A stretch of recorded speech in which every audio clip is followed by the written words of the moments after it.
অবসরপ্রাপ্ত জেনারেল আজিজ আহমেদ ৩ বছর দায়িত্ব পালন করেছেন সেনাপ্রধান হিসেবে। তার আগে ৪ বছর ছিলেন বর্ডার গার্ড বাংলাদেশ বিজিবি মহাপরিচালক। অবসর নিয়েছেন ৩ বছর হলো। সোমবার যুক্তরাষ্ট্রের দেয়া নিষেধাজ্ঞায় আবারও আলোচনায় জেনারেল আজিজ আহমেদ। তিনি দাবি করেন তার প্রতি অবিচার করা হয়েছে।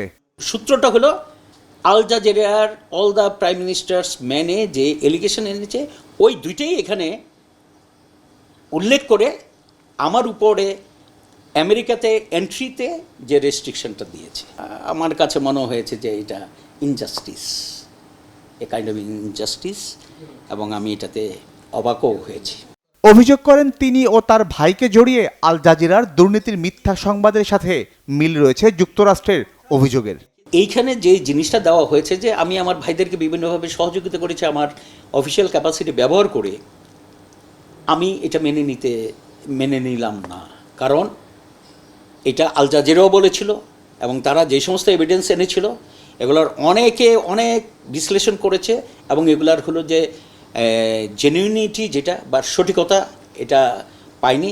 আমার এই ভাইকে যখন তাকে নিষ্কৃতি দেওয়া হয় ওই অভিযোগে কিন্তু স্পষ্ট লেখা আছে এটা একটা রাজনৈতিক উদ্দেশ্য প্রণীত মামলা ছিল, এ কথাটা কিন্তু লেখা আছে। এটা তো হলো গ্যাজেট হয়েছে, সবাই জানেন। সেই ক্ষেত্রে তার বিরুদ্ধে যেই জিনিসটা আনা হয়েছে আমি সেখানে ইনফ্লুয়েন্স করেছি, আমি ইনফ্লুয়েন্স করে তাকে হলো যে আইনের বাইরে হলো আসার জন্য আমি করেছি, এটা হলো সম্পূর্ণ ভিত্তিহীন। কোনো কেউ যদি প্রমাণ দিতে পারে আমি এটার কনসিকুয়েন্স মাথা পেতে নেব।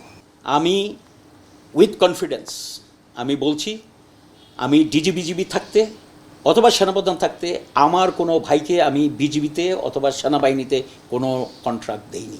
তবে আমেরিকার নিষেধাজ্ঞায় কোনো ক্ষতি নেই দাবি করে তাকে টার্গেট করার কারণ ব্যাখ্যা করেন সাবেক এই সেনাপ্রধান।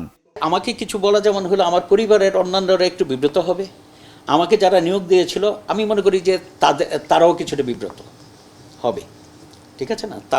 তাদেরকেও এটা টার্গেট করেছে কিনা আমি জানি না। আমি তো ক্ষতির কিছু দেখি না। হ্যাঁ, ক্ষতি হলো মনোকষ্ট, ক্ষতিটা হলো মনোকষ্ট একটু হলো যে ইয়েতে লাগছে।